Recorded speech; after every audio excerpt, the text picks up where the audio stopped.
प्रभु राम देव भगवान अल्लाह खुदा ईश आदि नाम एक ही शक्ति के हैं। वो कैसा है, कहां है, कैसे मिलता है, किसने देखा है? ये प्रश्नवाचक चिन्ह पूर्ण रूप से हटाने के लिए अवश्य सुनिए जगत गुरु तत्वदर्शी संत रामपाल जी महाराज के अमृत वचन सर्व पवित्र धर्मों के पवित्र शास्त्रों के आधार पर।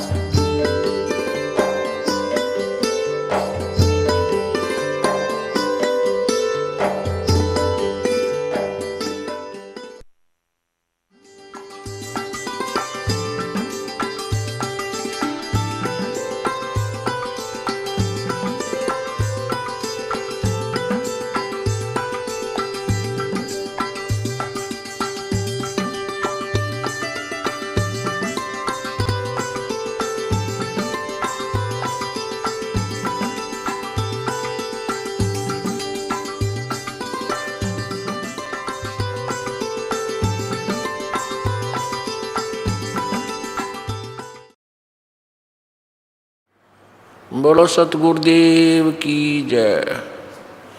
बंदी छोड़ कबीर परमेश्वर जी की जय। बंदी छोड़ गरीबदास जी महाराज जी की जय। स्वामी राम देवानंद जी गुरु महाराज जी की जय।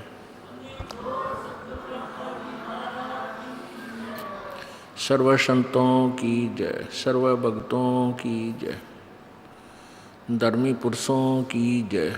श्री काशी धाम की जय, श्री छुडानी धाम की जय, श्री करौथा धाम की जय, श्री बरवाला धाम की जय। सत साहिब गरीब नमो नमो सतपुरुष को नमस्कार गुरु की नहीं। सुर नर मुनि जन साधुआं संतों सर्वसदी नहीं। सतगुरु साहिब संत सब दंडोतम प्रणाम। आगे पीछे मध्य हुए तिनको जा कुर्बान। निराकार निर्विषम काल जाल वैभंजनम निर्लेपम निज निर्गुणम अकल अनुबेशोन्दनम। सोहम सुरति समाप्तम सकल समाना निरतलय। उज्ज्वल हिरंबर हरदमम बेपरवा अथाह वार पार नहीं मध्यतम।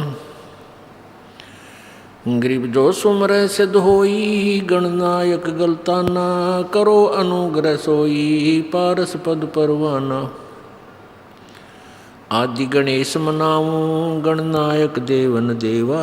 चरण कमल लो लाऊं आदंत करूं सेवा। परम शक्ति संगीतम रिद्धि सिद्धाता सोई। अवगत गुण अतीतम सत्य पुरुष निर्मोही। जगदम्बा जगदीशम मंगल रूप मुरारी। तन मन अर्पों शेषम भक्ति मुक्ति भंडारी। सुर नर मुनि जन ध्यावे ब्रह्मा विष्णु महेशा। शेष सहस मुख गावे पूज्य आदि गणेशा। इंद्र कुबेर सरीखा वरुण धर्म राय जावे। समर्थ जीवन जी का मन इच्छा फल पावे। 33 कोटि अधारा जावे शेष 88। उतर भव जल पारा कट है यम की फांसी। 33 कोटि अधारा जावे शेष 88। उतर भव जल पारा कट है यम की फांसी।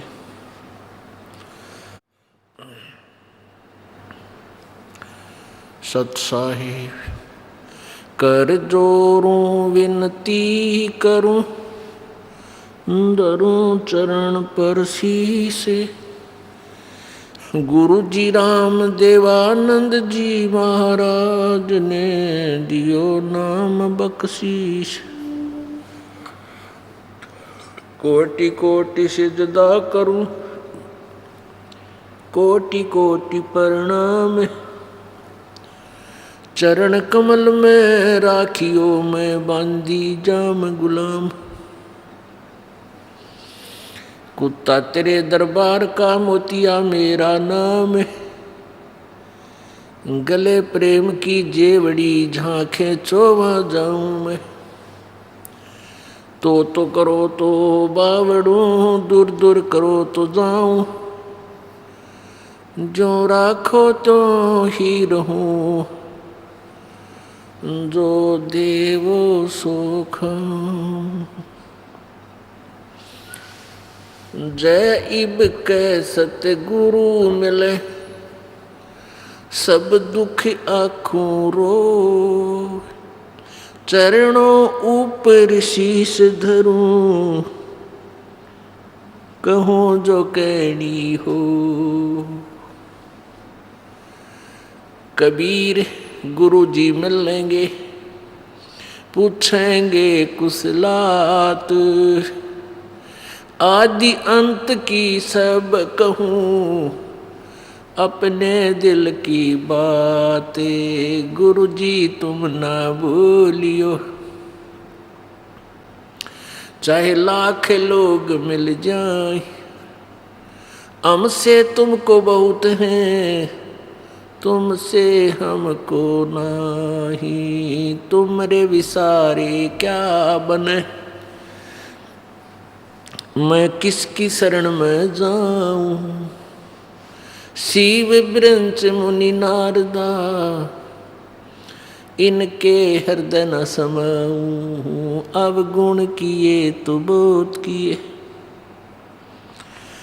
करत न मनी हारे, बावे बंदा बख्श दियो, बावे गर्दन उतारे, अवगुण मेरे बाप जी, बख्शो गरीब नवाजे। जो मैं पूत कपूत हूँ, बहुर पिता को लाज, मैं अपराधी जन्म का, नख सिख बरे विकारे, तुम दाता दुख भंजना, मेरी करो संभार। परमपिता परमात्मा परमेश्वर पूर्ण ब्रह्म अनंत कोटि ब्रह्मांड के रचनहार कबीर देव, कबीर साहब, अल्लाहु अकबर, उस परमेश्वर की असीम कृपा से इस घोर कलयुग में ये सत्संग प्रारंभ हुए। उसी परमेश्वर की कृपा से ही ये सत्संग, ये सत विचार, यथार्थ ज्ञान आप जी तक पहुंच रहा है। इस पूरी पृथ्वी के ऊपर, इस 21 ब्रह्मांड में कोई भी सत्संग नहीं करता। सभी के पास कुसंग है, शास्त्र विरुद्ध ज्ञान है, यथार्थ भक्ति से वो परिचित नहीं है, यथार्थ ज्ञान से भी वो लोग परिचित नहीं है। परमेश्वर की वाणी में कहा है कि भवन चतुर्दश, 3 लोक और भवन चतुर्दश कोई नहीं सत्संगी। पुण्यात्माओं, सत्संग शब्द ही हमें प्रमाणित करता है कि सत्य ज्ञान, सत्य वचन जो सब सद्ग्रंथों से मेल खाते हों, उस ज्ञान की जहाँ चर्चा होती है, उस ज्ञान का जहाँ प्रचार होता है, वो सत्संग है। और जहाँ यथार्थ ज्ञान प्रचार नहीं होता, वो सत्संग नहीं है। प्रारूप वैसा ही है, क्योंकि डुप्लीकेट और ओरिजिनल सभी मिलते जुलते ही होते हैं, लेकिन उनकी जो परख जानता है ओरिजिनल और डुप्लीकेट को, उसको बहुत अंतर नजर आता है। जैसे बूरा और नमक 2 कटोरियों में रखा हो, एक जैसे ही लगते हैं, आपको बुरा की चाह है और चम्मच भर लिया नमक का और मार लिया फांका, वो बुरा समझकर, तो आपका सारा ही टेस्ट खराब हो गया। ऐसे ही सभी सत्संग, सभी संत अच्छे लगते हैं, सिमिलर होते हैं, एक जैसे ही होते हैं, समांतर होते हैं, उनके वचन बहुत से मिलते जुलते भी होते हैं, लेकिन बुरा और नमक ही समझ लेना। उसको तो वही समझ सकता है जिसने बुरा खा रखी हो, फिर नमक का टेस्ट करे। और जहाँ देखे वहाँ नमक ही है, उसी को चाट रहे हैं, तो सभी ये सोच रहे हैं यही बुरा होगा। ऐसा नहीं है। दास ने तो ये शब्द बोला है कि 3 लोक और भवन चतुर्दश कोई नहीं सत्संगी, ये बहुत महत्व रखता है। पुण्यात्माओं, यदि इस ब्रह्मांड में, इन 21 ब्रह्मांडों में यदि यथार्थ ज्ञान होता तो परमेश्वर को यहाँ नहीं आना पड़ता। उस सर्वशक्तिमान सतलोक के वासी कबीर देव को, कबीर प्रभु को इस लोक में आने की आवश्यकता नहीं पड़ती। उस परमेश्वर को इसलिए आना पड़ता है कि इस काल के दूतों ने काल प्रेरणा से ज्ञान का अज्ञान बना रखा होता है।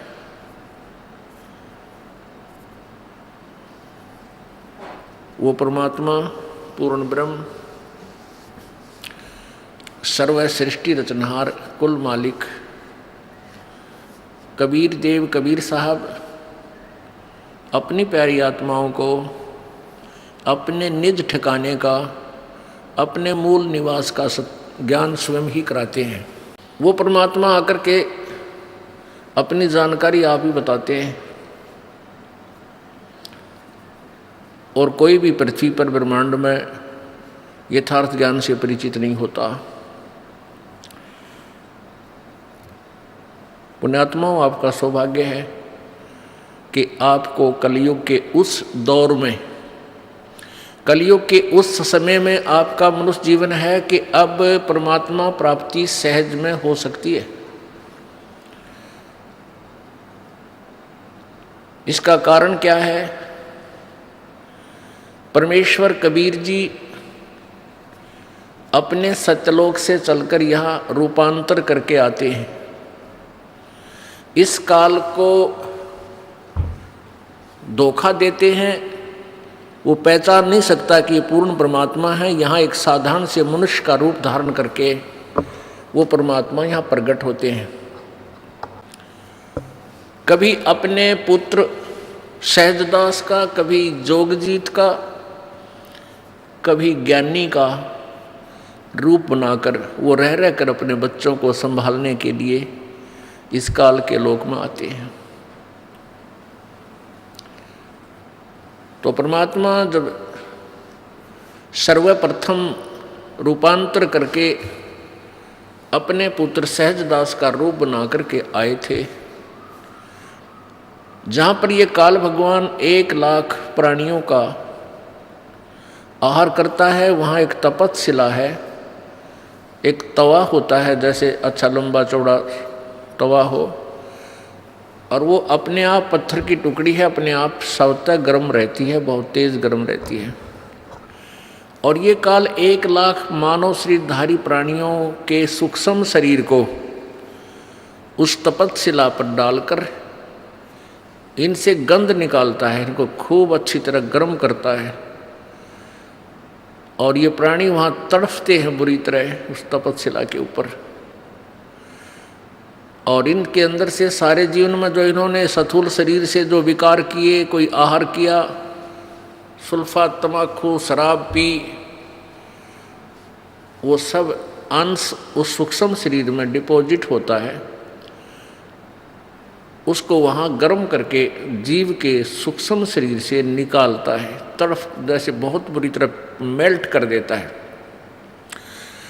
पिघला देता है उनके शरीरों को, बहुत बुरी तरह गर्म बहुत करता है। लेकिन जीव मरते नहीं, परेशान बहुत होते हैं, तो उनको बहुत ज़्यादा पीड़ा होती है। और हाहाकार चिल्ला चिल्ला कर अचेत हो जाते हैं। और उनसे निकले हुए गंध को ये काल भगवान 21 ब्रह्मांड का स्वामी, जिसको ब्रह्म कहा जाता है, जिसको ज्योतिस्वरूपी निरंजन भी कहते हैं, ये आहार करता है, उस गंध को खाता है।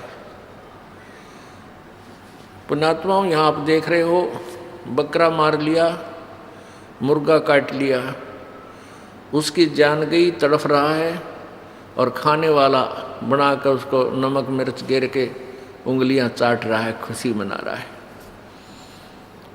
ये सारा ही ऐसा व्यवहार है इस गंदे लोक में, अपने स्वार्थ के लिए जीव ना जाने के जुल्म कर डालता है।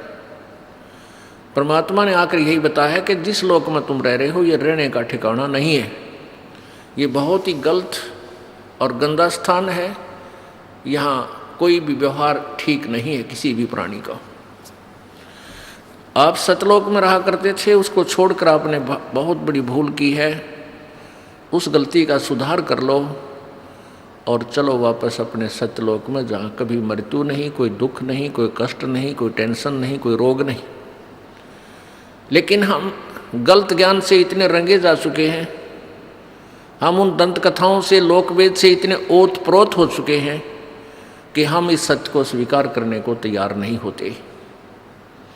यदि हम इस सत्य को स्वीकार कर लें तो मोक्ष में देरी नहीं है। मोक्ष तो सबसे आसान है, उसका तरीका मिलना कठिन है। उस तरीके पर, उस विधि पर विश्वास होना ही मुश्किल है, कठिन है। कठिन इसलिए है कि हमने गलत ज्ञान गढ़ा सुन रखा है। करोड़ों संत सब उल्ट ज्ञान दे रहे हैं और सबकी धारणाएं भिन्न भिन्न हैं, सबके कथन, सबके अपना अनुभव एक दूसरे से मेल नहीं खाता। उनका ज्ञान भी दूसरों से भिन्न है, भिन्न भिन्न पंथों के, और भिन्न होते हुए भी उनका यथार्थ ज्ञान नहीं है।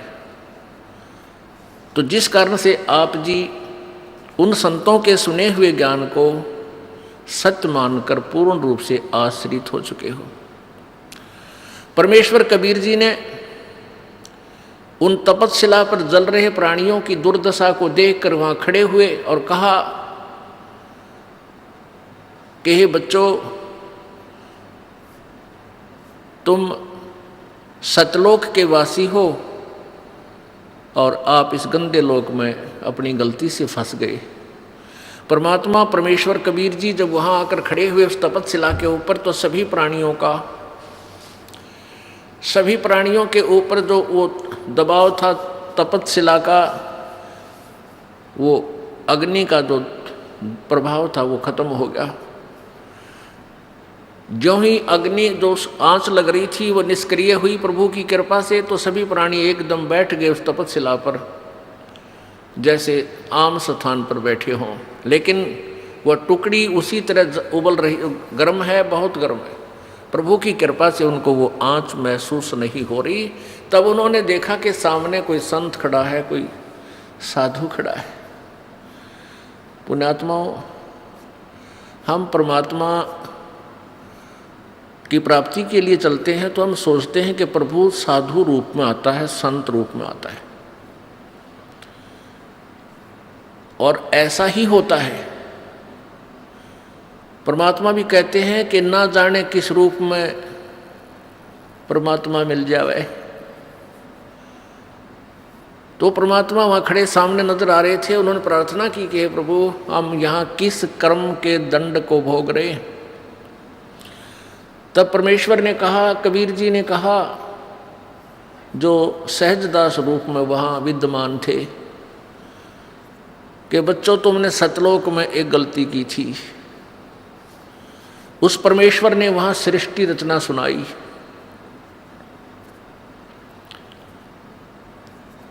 उन्होंने बताया, परमेश्वर ने बताया कबीर जी ने, कि तुम सतलोक में रहा करते थे, सभी वहाँ कोई कष्ट नहीं था तुम्हारे को, ना मृत्यु थी, ना ये तपस्शिला का कष्ट था,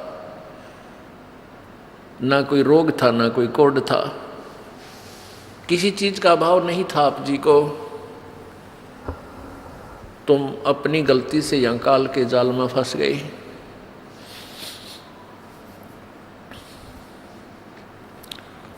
परमेश्वर कबीर जी ने सृष्टि रचना सुनाई, वो सृष्टि रचना ये दास आपको सुनाएगा। परमेश्वर द्वारा दिया हुआ ज्ञान इस दास के वचनों में। सर्वप्रथम केवल एक ही लोक था जिसको अकय लोक बोलते हैं, अनामी लोक कहते हैं। उसमें परमेश्वर कबीर जी अकेले थे। उसके बाद उस परमेश्वर ने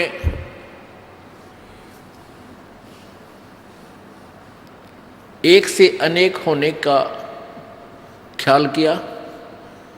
उसके लिए उस परमेश्वर ने अकय लोक से नीचे के 3 लोकों की और रचना की। वो लोक हैं अकय लोक से नीचे का अगम लोक, उससे नीचे का अलख लोक, उससे नीचे का लास्ट वाला चौथा लोक जो है, यानी अनामी अलग अकय लोक से अलग वो तीसरा लोक, और कुल मिलाकर चौथा लोक जो है वो सत्यलोक है। उसी पूर्ण परमात्मा ने, पूर्ण प्रभु ने, कबीर देव ने, कबीर साहब ने अपने ही अन्य 3 रूपांतर और किए। अगम लोक में वो अगम पुरुष कहलाता है, अलख लोक में अलख पुरुष, और सत्य लोक में वो सत्य पुरुष। एक ही परमात्मा अपने 3 रूप बनाकर वहाँ विराजमान है। परमेश्वर ने सर्वप्रथम सतलोक की रचना की, सतलोक के अंदर सृष्टि रचना की। अपनी शब्द शक्ति से 16 पुत्रों की, अपनी प्रथम वचन से 16 द्वीप, 16 स्थान अलग अलग परमात्मा ने बनाए। फिर 16 शब्दों से, 16 वचनों से 16 पुत्रों की उत्पत्ति की, और उन सबको कहा कि तुम अपने अपने द्वीप में अलग अलग रहो। उसके पश्चात परमेश्वर ने, कबीर जी ने अपने पुत्र उन 16 में से जो अचिंत है उससे कहा कि अचिंत आप अन्य रचना आप करो। अब अचिंत ने परमेश्वर से प्राप्त शक्ति के आधार से इस अक्षर पुरुष अर्थात परब्रह्म की उत्पत्ति की। अक्षर पुरुष स्नान करने के लिए उस मान सरोवर में चला गया जो परमात्मा ने ही उन सब द्वीपों के साथ ही रचना की थी। ये सरोवर तालाब आदि एक जैसे शहर के नगर के अंग ही होते हैं, ऐसे इस मान सरोवर के अंदर वो स्नान करने के लिए गया, क्योंकि वहाँ श्वासों से शरीर नहीं है। सतलोक में श्वासों से शरीर नहीं है, और वहाँ ऐसा शरीर है जो बगैर वायु के भी रह सकते, वहाँ जीवित रहते हैं। जैसे आप देखते हो जल के प्राणी जल में ही रहते हैं, वो बाहर वायु ग्रहण करने आते ही नहीं। तो जल के अंदर वो जाकर के उस शीतल जल में सो गया, काफ़ी समय तक बाहर नहीं आया।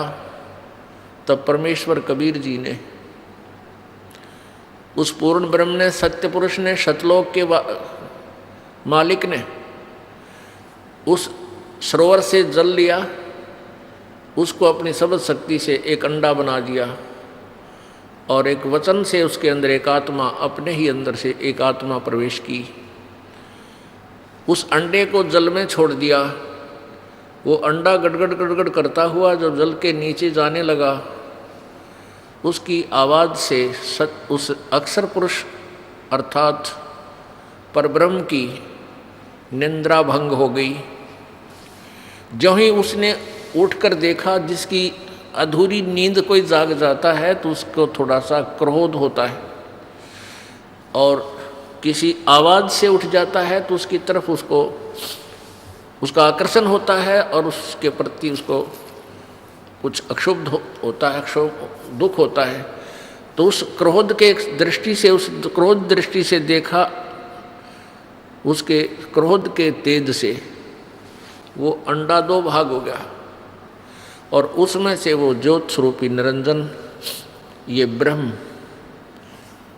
जिसका वास्तविक नाम कैल है, कैल काल, ये आगे चल के प्रसिद्ध हुआ, तो वो ज्योति निरंजन ब्रह्म निकला। आकाशवाणी की परमेश्वर ने कि तुम अक्सर पुरुष, तुम निंद्रा में थे, तुझे जगाने के लिए सब ये क्रिया करनी पड़ी, तुम दोनों बाहर आओ। दोनों बाहर आए, प्रणाम किया। परमेश्वर ने कहा कि जाओ तुम दोनों अचिंत के द्वीप में रहो। आदेश पाकर के ये दोनों वहाँ चले गए अचिंत के द्वीप में। उसके बाद परमात्मा ने कहा कि अचिंत, तेरे बस का नहीं है सृष्टि रचना करना, आगे से सब रचनाएं मैं स्वयं करूँगा। परमात्मा ने ये लीला इसलिए की थी कि ये बालक कहीं बाद में अपना जीवन कर्म ना बिगाड़ लें, इनकी फड़क निकाल दूं, इनका भ्रम मिटा दूं कि समर्थ ही कार्य सब कर सकता है, जीव के बस का नहीं।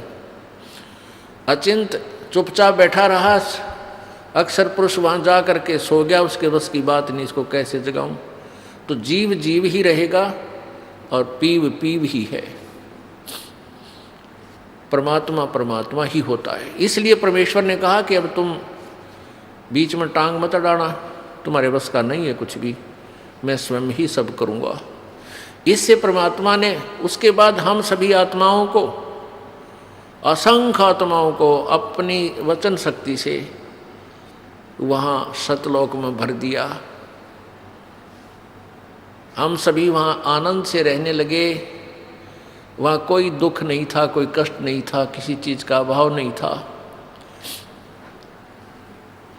सब भंडारे भरे रहते हैं, काजू किस्मत सेब संतरे, वहाँ के जो फल हैं, मेवा है, वो सदाबहार बाग हैं, अमृत आहार है, अमृत ही वहाँ का जल है, और कोई काम नहीं। ये नाड़ी वाला शरीर नहीं, शुक्रम अकायम असनाविरम, वहाँ हमारा जो शरीर है वो बगैर स्नायुओं का है, और ये माता पिता के योग से बने हुई शुक्र से बना हुआ हमारा शरीर नहीं है। तो वहाँ कोई रोग नहीं, कोई बीपी हाई ना, कभी लो नहीं, किसी प्रकार का कोई शुगर नहीं, ना वहाँ कैंसर, ना फेफड़े खराब हो, ना गुर्दे खराब हो, कोई भी कष्ट नहीं, किसी चीज़ का अभाव नहीं, कोई काम नहीं, सुंदर आहार, सदाबहार बाग, हर चीज़ वहाँ उपलब्ध रहती है। चार मुक्ति जहाँ चंपी करती माया होरी दासी, दास गरीब अभय पद पर से वहाँ मिले राम अविनाशी। वहाँ जहाँ जैसे यहाँ की चौथी मुक्ति ब्रह्मलोक में जाना होता है, वहाँ पर अपने पुण्यों के आधार से कुछ दिन स्वर्ग के अंदर वो सुविधाएँ जो प्राप्त हैं, जैसे होटल में जाके अपनी ही पूंजी से ये प्राणी सुविधाएं प्राप्त करता है, और पूंजी समाप्त होने के बाद फिर अपने कर्म क्षेत्र में आ जाता है जहाँ वो काम करता है। इसी प्रकार स्वर्ग महास्वर्ग चौथी मुक्ति जो प्राप्त करते हैं यहाँ की साधना से, वो ऐसा समझो जैसा शिमला के अंदर कोई सेठ साहूकार व्यक्ति, धनी व्यक्ति गर्मियों के दिनों में 2 महीना विश्राम करावे, अपने 20-30 हज़ार रुपये ले जावे और सब अपनी जेब से खाओ पियो मस्ती मारे, बर्बाद करके वापस अपनी फिर दुकान पा बैठे, फिर कर्म करे, फिर पैसे बचावे, अगली गर्मियों में फिर 2 महीने घूमे आवे।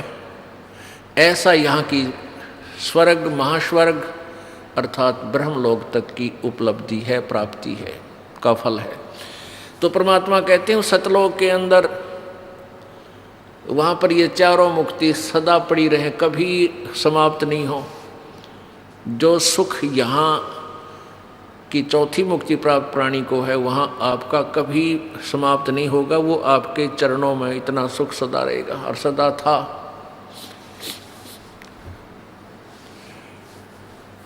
कुछ दिनों के बाद क्या हुआ कि इस ज्योति निरंजन काल के मन में एक खुरापात उत्पन्न हुआ। इसमें कुबद उत्पन्न हुई, कुमति। इसने सोचा कि मेरे सभी भाई जितने भी हैं सब अलग अलग आराम से रह रहे हैं, बड़े बड़े द्वीप हैं उनके, और हम 3 एक द्वीप में रह रहे हैं। तो उसने क्या किया, एक पैर पे खड़ा होकर तपस्या प्रारंभ की। किसने? इस ज्योति निरंजन ने, ब्रह्म ने, जो 21 ब्रह्मांड का स्वामी है। वहाँ सतलोक में ये केवल एक द्वीप में रहते थे 3 जने।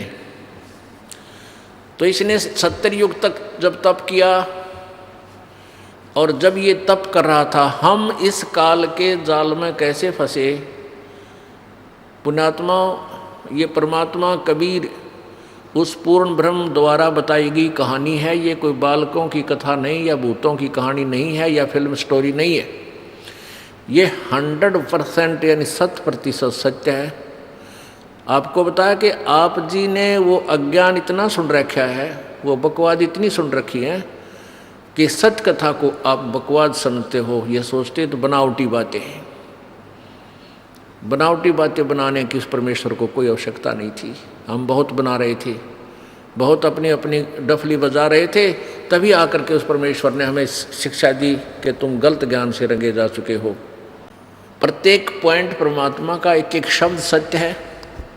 क्या कहा, कैसे हम फंसे कि जब ये ज्योति निरंजन काल, ये ब्रह्म तपस्या कर रहा था, एक टांग पर खड़ा होकर के अलग से स्थान प्राप्ति के लिए, राज्य प्राप्ति के लिए, तब से राज्य प्राप्त होता है।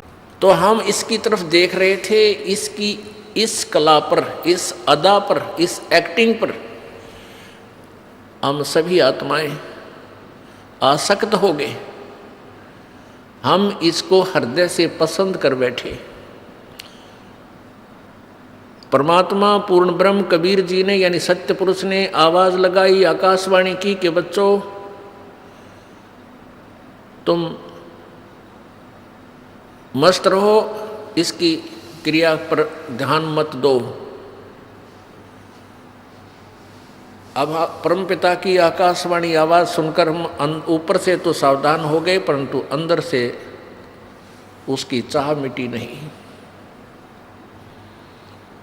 जब इसने 70 वर्ष तक, 70 युग तक तप कर लिया, तब परमेश्वर ने पूछा कि क्या चाहता है ज्योति निरंजन, तू किस लिए ये हठ कर रहा है। इस ब्रह्म ने, ज्योति निरंजन ने कहा कि पिताजी मेरे लिए स्थान कम है, मुझे अलग से स्थान देने की कृपा करें। परमेश्वर कबीर जी ने कहा कि ठीक है, तुझे तेरे 70 युग के तप के प्रतिफल में मैं तुझे 21 ब्रह्मांड देता हूँ। जैसे एक धनी पिता अपने पुत्र को 21 प्लाट दे दे कि ले भाई ये 21 प्लाट तेरे हैं, क्यों रोजाना टेंशन पैदा करता है, तू झगड़ा करता रहता है, ले पकड़ अपने 21 प्लाट तू अपने अलग रख। ऐसे इसको 21 प्लाट दे दिए परमेश्वर ने, 21 ब्रह्मांड दे दिए। अब ज्योति निरंजन काल ने सोचा, ब्रह्म ने सोचा कि इसमें कुछ कंस्ट्रक्शन करूं, रचना भी हो, खाली प्लाट के काम आओगे। इसने फिर तपस्या प्रारंभ की, 70 युग फिर की, और हम और ज्यादा इस पर आसक्त होते चले गए। परमात्मा रह रहकर हमें समझाने की चेष्टा कर रहे हैं कि तुम अपने मस्त रहो, इसकी इस क्रिया पर ध्यान मत दो। लेकिन हम इतने ढीठ हो गए, अपने परमपिता को भी धोखा देने में नहीं चूके। दूसरी बार जब इसने 70 युग तप किया तो परमात्मा ने पूछा भी क्या मांगता है तू, जो तू मांग रहा था वो मैंने दे दिया। ज्योति निरंजन ब्रह्म ने कहा कि प्रभु पिताजी इसमें कुछ रचना की सामग्री देने की कृपा करो। परमेश्वर ने कहा कि ले बेटा, 5 तत्व और 3 गुण प्रभु ने बनाकर अपनी सबद शक्ति से उत्पन्न करके इसको दे दिए। अगले खेल ले, खेल खिलौनों से। अब इसने सोचा भी कंस्ट्रक्शन भी कर लूँगा, फिर अकेले का जी लग गया 21 प्लाटों में, तो संतान भी चाहिए, यानी मेरे साथ कुछ आत्माएं भी हों, मेरे साथी हों, मिलजुल कर वहाँ रहें आराम से। इस दृष्टिकोण से इसने फिर तपस्या की। उस समय इसने 64 युग तक जब तप कर लिया, तब परमेश्वर कबीर जी ने, सत्य पुरुष ने पूछा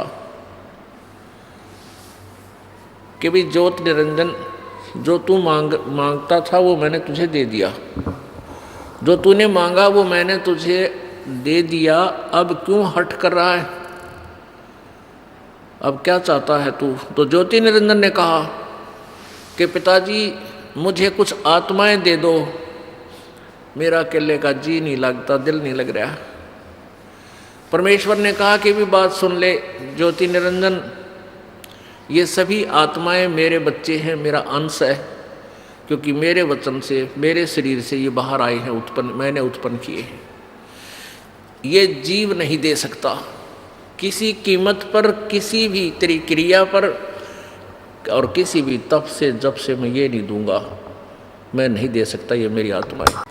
उस अंतर्यामी परमात्मा को सब पता था कि ये दूध फट गया, ये सेब खराब हो गए, और सेब खराब हो जाए तो वो सेब सेलर उस सेब को उन सेबों से बाहर दूर फेंक देता है,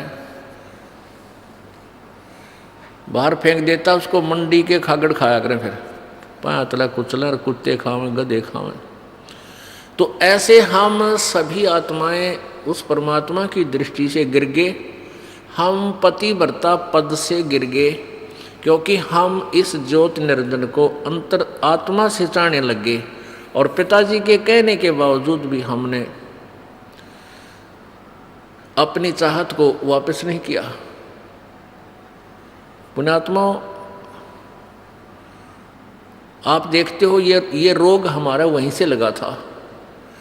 ये आप देखते हो, ये हीरो और हीरोइन, अभिनेता अभिनेत्री अपने रोजी रोटी के लिए नाचना कूदना, चटक मटक डायलॉग बना बना के इसे गाँव में नाच बजावे,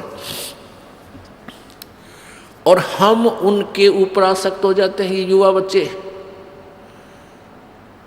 और माता पिता कितना इनको धमका ले टेलीविजन ना देखियो, कितना इनको कह ले कि सिनेमा देखने मत जाइयो, कहेंगे को नहीं जावा, और सिनेमा का वहाँ पाओगे। यहाँ इस बरवाला में, हिसार में या कहीं आसपास पता लग जाए नहीं युवा बच्चों को कि वहाँ हिसार में कोई अभिनेत्री आई है या कोई अभिनेता, ये नाच कूद करनी है, फिल्मों में कार्य करने वाले ये आया है, तो देखे इनका जम घटे, भगवान इतने इकट्ठे हो जाएंगे, कहाँ से खड़ा है, आधा किलोमीटर दूर में एडी ठाठा देखे जाके वो खड़ा स्टेज पे, वो खड़ी, और लेना एक ने देने दो, सारा दिन धक्के खा के और उल्टे आ जा। तो बेमतलब वो अपने पैसे के लिए, अपनी रोजी रोटी के लिए उछल कूद कर रहे, और हम फ्री में उनके लिए वहाँ धक्के खाते आन रहे। तो ये रोग हमारा वहाँ लगा था। तो हम अपने उस मूल मालिक ने, उस परम पिता पर आसक्त रहे नहीं, जो सारे सुख देता, कोई रोग नहीं, कोई दुख नहीं, कोई किसी की मृत्यु नहीं, किसी का बेटा मरे नहीं, किसी की बेटी मरे नहीं, और उसको छुबोल कर हम इस पर ज्योति निरंजन की इस कला पर एक पैर पर खड़ा होकर तप कर रहा। ओह देख रहे हो, देख, आप यहाँ देख लियो, इस बरवाला में कोई या शहर आसपास की तरह कोई बाबा जी, ये नकली हठ योगी शास्त्र विरुद्ध साधक नो पता लग जाना वह बाबा जी खड़ा तप है भाई, और 5 दिन हो गए 10 दिन हो गए कोई फिर महीना हो जा तो सारा बरवाला देखने जा सारे उस पर चढ़ा का, और भाई पैर सूझ रहे हैं, मोटे मोटे पैर हो गए, और क्या होंगे उस गधे के, खड़ा रहेगा तो पैर सूझेंगे। परमात्मा ने भक्ति करने का तरीका बताया है वेदों में, गीता जी में, बिल्कुल आसान मार्ग है, सहज मार्ग है, वो तो किया नहीं। तो उस पर आसक्त हो जाए, किसी को कह दे भाई बैठ कर भजन कर ले, यू नाम है, ये मंत्र हम जो आपको बताते सबसे आसान, यू ना बने और न्यू के पेट पलनिया जाऊंगा और कावड़ लाऊंगा, फुदड़ पैदल जाकर पैदल कितना डले डुआले डोलेगा, पर बैठ कर मंत्र 2 माला कर दें अंगड़ाई टूटन लग जाए, चल ना कि तो घूम का वहाँ। अब घूमा आप घूमना पर हो गया अपने पाछे, फिर कौन बैठने देगा। तो कहने का भाव ये कि हमारा यह बीमारी वहाँ से लगी हुई है, अब इसको हमने दोबारा सेट करना है। अब ये ज्ञान से सेटिंग होएगी। ये जो कथा आपको दास बता रहा है परमात्मा की बताई हुई है, किसी बालक का ज्ञान नहीं है। इसको आपने हृदय में लिख लेना है और तब इस ज्ञान को, अध्यात्म ज्ञान को आप समझ पाओगे, नहीं तो ऐसे ही भ्रमित रहेंगे। क्योंकि सृष्टि रचना के बिना कोई भी सिर पैर किसी शास्त्र का आप समझ नहीं सकते। ये मास्टर की है, ये मुख्य चाबी है सदग्रंथों को समझने की और आध्यात्मिक ज्ञान को जानने की। तो परमेश्वर ने कहा भाई बात, एक शर्त है मेरी, एक शर्त पर मैं तेरे साथ अपनी इन आत्माओं को भेज सकता हूँ, यदि कोई सब इच्छा से तेरे साथ जाना चाहते हो तो चले जाएंगे, फिर मैं उनको आज्ञा दे दूंगा। ज्योति निरंजन ये ब्रह्म हमारे पास आया, सभी आत्मा जो आज गधा कुत्ता सुअर मच्छर माखी गंदी लाड़ी के कीड़े हैं, जल के कीड़े जलचर बने हुए हैं, या ब्रह्मा विष्णु महेश बने हुए हैं, या दुर्गा बनी है, माताएं बनी हैं, जितनी देवियां बनी हैं, देवता बने हैं, ये सभी हम वहाँ सतलोक में रहा करते हैं। ये ज्योति निरंजन हमारे पास आया, ओए होए हम तो पहले चाह रहे थे इसको जैसे यहाँ कोई आ जाए हीरो, और फिर देखे ही बालक पता लगते तो उनसे पता लगा रोटी छोड़ के भाग लेंगे, हीरो आ गया, हीरो आ रहा, हीरो आ रहा है, वहाँ जा खड़े होंगे।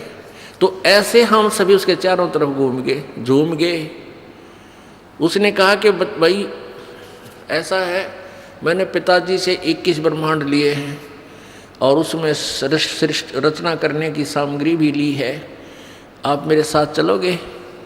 वहाँ से बनाऊंगा, स्वर्ग बनाऊंगा, महास्वर्ग बनावाएंगे, हैं वहाँ से ऐसे लगाएंगे, मेवा लगाएंगे, ऐसे करेंगे। तो हमने कहा कि हम तैयार हैं, यदि पिताजी आज्ञा दे दें तो हम आपके साथ चल पड़ेंगे। ज्योति निरंजन ने परमपिता से जाकर कहा कि पिताजी कुछ आत्माएं सब इच्छा से मेरे साथ जाने के लिए एग्री हैं, सहमत हैं। परमेश्वर ने कहा कि मेरे सामने उनसे स्वीकृति दिला तब मैं मानूं। परमेश्वर कबीर देव, सतपुरुष कबीर देव, कबीर साहब वहाँ आए और हम सबसे कहा कि भी जो आत्मा इस ज्योति निरंजन के साथ जाना चाहता है वो हाथ खड़ा करके स्वीकृति दे। अब पिताजी के सामने जो रोज ये कहा करता कि इसकी तरफ मत देखो, हम सभी शर्मिंदा हो गए और नीची गर्दन कर ली, कोई नहीं बोला, सन्नाटा छा गया। परमेश्वर ने फिर कहा कि भाई बोलते क्यों नहीं तुम? ये ज्योति निरंजन तो कह रहा था कि कुछ आत्माएं मेरे साथ चलने को तैयार हैं, बताओ कौन है? परमेश्वर ने कहा भी ज्योति निरंजन तो झूठ बोल रहा था, कोई भी तेरे साथ जाने को तैयार नहीं है। तो ऐसा सुनकर एक कर्महीन आत्मा ने सबसे पहले स्वीकृति दी कि मैं जाना चाहता हूँ, मैं जाना चाहता हूँ।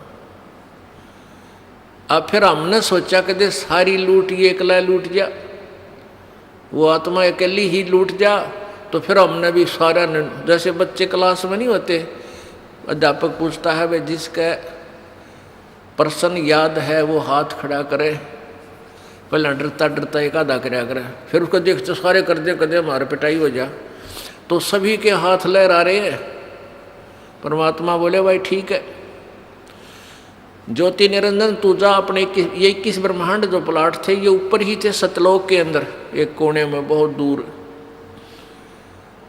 परमेश्वर ने कहा कि तू जा अपने उन प्लाटों में, इन सभी आत्माओं ने जो तेरे साथ जाने की स्वीकृति दी है ये मेरे कंप्यूटर में आ गई, इनकी सब के नंबर, इनको मैं अपने हिसाब से भेजूंगा और तेरे पास ये आ जाएंगे। ज्योति निरंजन चला गया। उस समय परमेश्वर कबीर जी ने उस आत्मा का जिसने सबसे पहले हिम्मत की थी अपने परम पिता से विमुख होने की, उसका एक लड़की रूप बना दिया, एक लड़की का रूप बना दिया, लेकिन उसको स्त्री इंद्री नहीं लगाई परमात्मा ने, बाकी स्वरूप लड़की का बनाया। इसमें भी कोई राज था दाता का। ये देखना चाहते थे कि ये नीच आत्मा ये निरंजन कितना और गिरावट में आता है, और हम सभी आत्माओं को सूक्ष्म रूप बनाया, बीज रूप, और दुर्गा के शरीर में अपने वचन शक्ति से प्रवेश कर दिया। जैसे आप देखते हो कि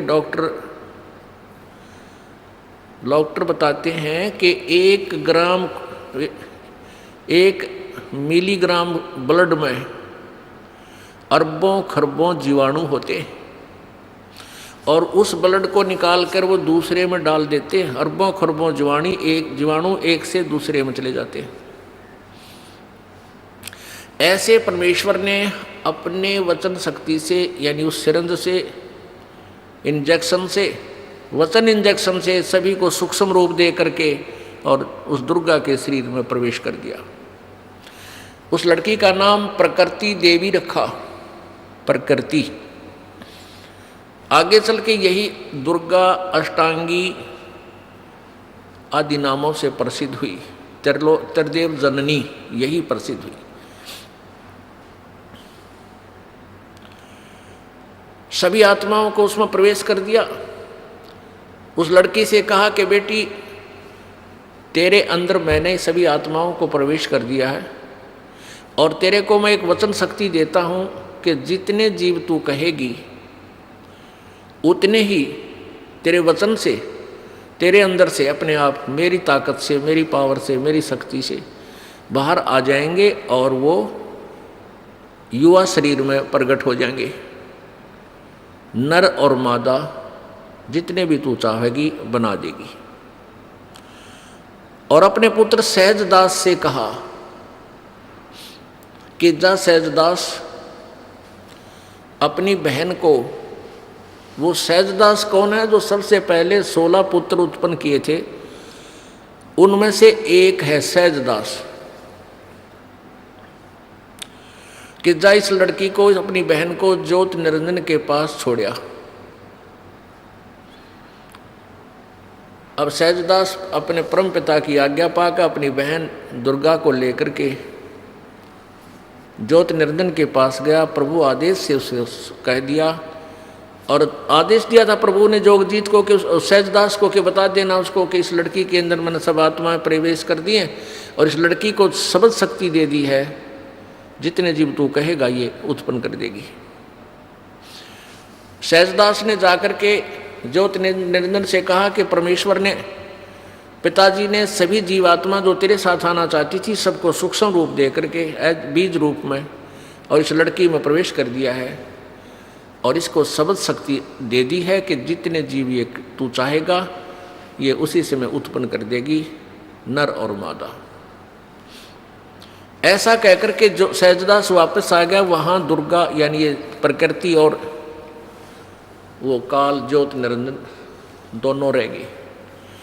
अब युवती होने के कारण लड़की का रंग रूप निखरा हुआ था, और ज्योति निरंजन के अंदर ये काम वासना का अंकुर फूट गया। उस युवा लड़की को देखकर इसके अंदर दुर्विचार उत्पन्न हुए। लड़की के साथ दुर्व्यवहार करने की चेष्टा की, उसके साथ बदतमीजियां प्रारंभ की। दुर्गा समझ गई कि इसकी नीयत में दोष आ चुका है। प्रकृति देवी ने कहा कि ज्योति निरंजन मेरी एक अर्ज सुन ले, तू ये पाप मत कर। तू मेरा बड़ा भाई है, मैं तेरी छोटी बहन हूँ। तू पहले परमात्मा ने अंडे से उत्पन्न किया, उसके बाद हमारी उत्पत्ति की। और बहन भाई का ये नाता, ये दुराचार महाघोर पाप होता है, ऐसा जुल्म मत कर। अब ज्योति निरंजन ने एक नहीं सुनी उस देवी की, हर संभव याचना भी उसने कैंसिल कर दी, रिजेक्ट कर दी। तब दुर्गा ने सोचा कि अब तेरी इज्जत के बचाव का कोई विकल्प नहीं बचा। तब उसने अपना सूक्ष्म रूप बनाया, और जो ही उसने बकवादों के लिए मुंह खोल रखा था, अभद्र तरीके थे, उसके मुख के माध्यम से और पेट में पहुंच गई। वहाँ से प्रार्थना की, हे पिताजी, हे सत्य पुरुष, मेरे साथ ऐसे ऐसे इस ज्योति निरंजन ने बदतमीजियाँ की, मेरे साथ ये दुष्कर्म करना चाहता था, मैंने इसके पेट में शरण ली, मेरी रक्षा करो। तब परमात्मा मालिक को मालूम था कि न के टिड्डे देगा यो, आज तक प्रसन्न हो गए इसके साथ जाने के लिए, बैठ लिए इसकी रेल में, आगे देखो क्या जुल्म करेगा इनके साथ। पता था परमेश्वर को। तो परमात्मा पूर्ण ब्रह्म स्वयं ही अपने पुत्र जोगजीत का रूप धारण करके और वहाँ प्रकट हो गए इस काल के लोकों में। ये ऊपर ही थे सतलोक में। वहाँ जाकर कहा कि ज्योति निरंजन सुन ले आदेश परमपिता का। परमपिता बोल ही रहे थे, आज से तेरा नाम काल होगा। 1,00,000 मानव शरीरधारी प्राणियों का तो नित सूक्ष्म शरीर से का तो नित आहार करेगा। 1,00,000 मानव शरीरधारी प्राणियों से निकले उस गंध को तू नित खाया करेगा, और 1,25,000 उत्पन्न करेगा। और आज से तुम्हें यहाँ से निष्कासित किया जाता है, चले जाइयो यहाँ से तुम दोनों के दोनों। अब दुर्गा ने जुल्म किया, सबसे पहले ये स्वीकृति दी, अपने परमपिता से नाता तोड़ा, इस दुष्ट के साथ जोड़ा, तो हम अपने परमपिता के हृदय से गिर गए, हम पतिव्रता पद से गिर गए, हम व्यभिचारी बन गए। तो परमात्मा ने 21 ब्रह्मांड समेत 21 ब्रह्मांड सहित दुर्गा और काल सहित उन सबको वहाँ से निष्कासित कर दिया। इसका वहाँ से विमान चला। 21 ब्रह्मांड ऐसे चल पड़े जैसे विमान चलता है मालिक का आदेश पाते ही। और सतलोक से 16 शंख कोश की दूरी पर 16 शंख कोश की दूरी पर आकर के ये ब्रह्मांड यहाँ से फिर अनंत परिक्रमा शुरू करती। अब यहाँ चक्कर काट रहे हैं 16 शंख कोश की दूरी पर, नील पद्म शंख। अब गणित की रीति से इसको ऐसे जान सकते हैं जैसे 1000, 10,000, लाख, 10 लाख, करोड़, 10 करोड़, अरब, 10 अरब, खरब, 10 खरब, फिर नील, 10 नील, पद्म, 10 पद्म, फिर शंख, यानी 16 शंख कोश की दूरी पर। एक कोस में लगभग 3 किलोमीटर होते हैं। 48 शंख किलोमीटर दूर आ गए। पुण्यात्माओं, अब इस काल ने सोचा कि मुझे जो सजा मिलनी थी वह मिल गई, अब मैं मनमानी करूंगा। अब उसने दुर्गा के साथ फिर वही लड़की को उसके पेट से निकाल दिया परमात्मा ने। वहीं दुर्गा को इस ज्योति निरंजन के पेट से अपनी शक्ति से निकाल दिया। इसका पेट चीर का ऑपरेशन करके, वचन से ऑपरेशन हो जाता है परमात्मा का, वचन से ही सारे ब्रह्मांड बन जाते हैं। अब इस काल ने फिर ज्योति निरंजन ने फिर दुर्गा के साथ बदतमीजी की।